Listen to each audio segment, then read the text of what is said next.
So after I left Lucas Group, I went to work for Park Marine, boat dealership, slash service, slash marina, slash rentals. They did anything and everything you could do with boats, jet skis, stuff like that. And I started off in sales there, and was the sales manager of the location up in Cartersville, and sold boats and jet skis and consigned boats and houseboats and everything you can imagine that might be in a dealership or in a marina. And so that was a really good experience because, again, a small business, probably about 100 employees maybe, give or take, across 5 different locations.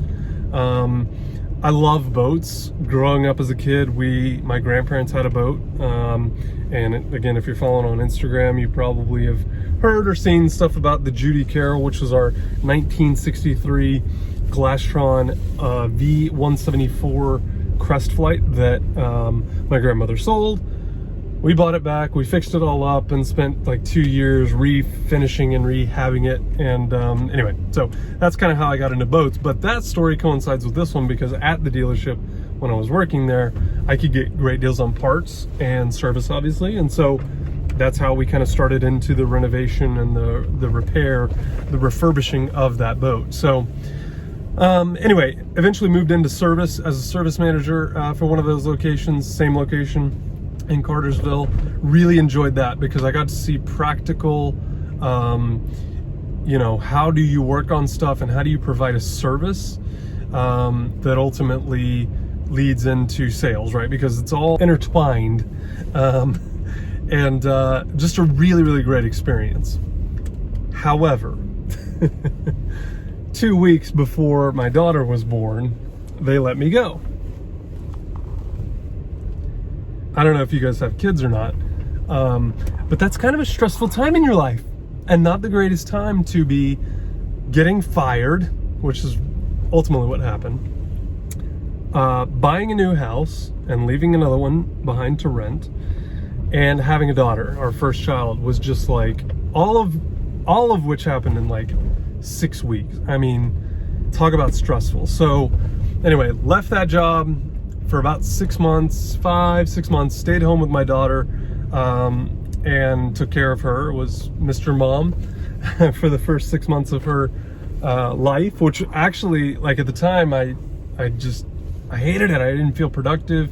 I knew what I was doing in the short term, but I couldn't see the long term, and it was not good times. And my wife would get home and I would just like go into the yard and like start doing yard work or something just to make it feel like I was contributing. Now, hindsight, obviously 2020, I know what was going on, I know what was happening, and I feel so much better about it now. But at the time, I didn't really appreciate what was going on. So anyway, after I left the marina and the service side of the business, I got a call from Yamaha, and Yamaha called me and said, hey, we know you used to work for one of our dealers. We have an open position coming up here in Kennesaw, Georgia, just up the road from where we are in Sandy Springs, and we'd like for you to come in and interview for it. And so I did, and I did very well in the interview. I ultimately got the job, and I worked for their OEM division, which basically handled all of the outboard engines that you package with boats. So pontoon boats, bass boats, offshore boats, anything you can throw an outboard motor on. We shipped motors to those guys, to the boat builders. So I was the OEM rep. 6 months in, my boss quit. For a year, I was there on my own, kind of doing my own thing, and basically responsible for like 80%, 75% of the outboards sold to boat dealers in the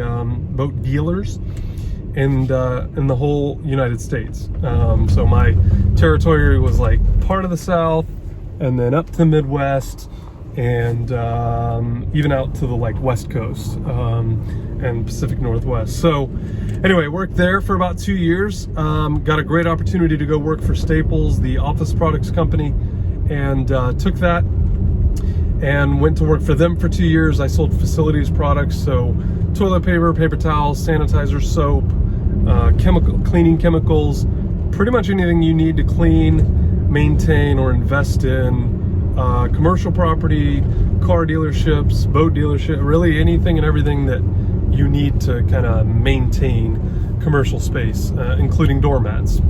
So never thought I'd be doing that, selling toilet paper, but sometimes you just never know how this thing goes. So after Staples, I learned a ton about value proposition and sales. And that's ultimately what I brought into the lawn care business, which came next.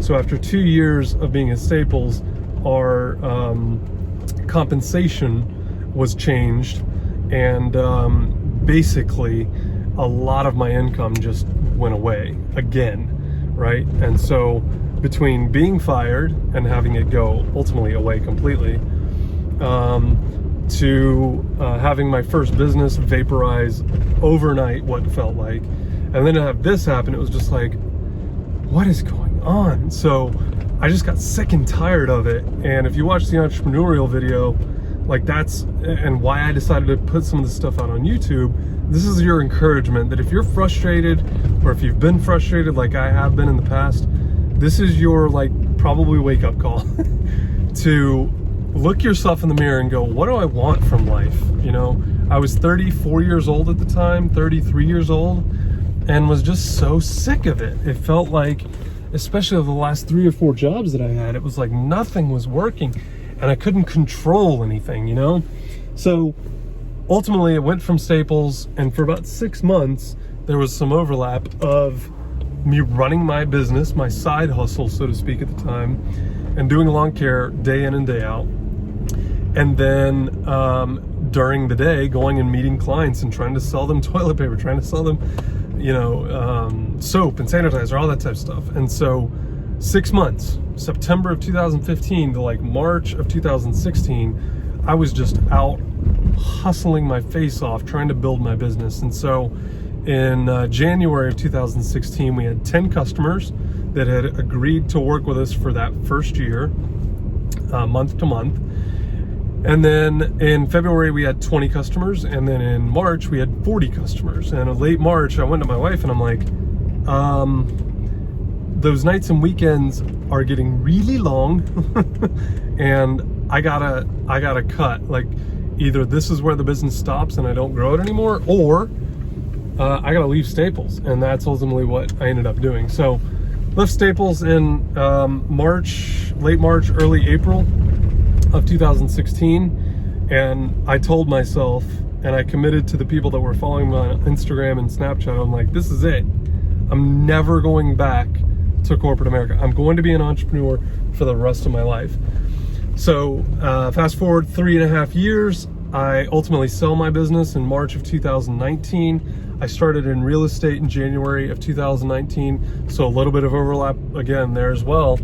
And for me, that's really important. And so if you're thinking about a small business, starting your entrepreneurial journey, think about that, because the closer you can get the boat to the dock, the more sales you can get, the more revenue you can get, the minimizing of the cost, the best you can do on that, and getting the boat as close as you can to make the jump full-time entrepreneur or small business owner.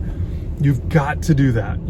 I mean, unless you've just got $1 million in the bank and can go and support yourself for 6 months, maybe even a year without any income, it's really, really tough. And so that's my ultimate advice, is that you want to build up the business as high as you can and stack as much cash and get as much revenue in as you can while doing something else that keeps you comfortable, and then make the leap. So anyway, fast forward March 2019, sell the business. I had my first closing in March of 2019. So it was kind of like, okay, well, I can actually sell a home. Let's see if we can go do it again. So I did, and tried over and over and over again just to start focusing on my real estate business and getting it to a point where I could just focus on it, build it, grow it. I had a great network. And if you heard the networking video, you understand how I went about doing that for years and years and years and years and years and years.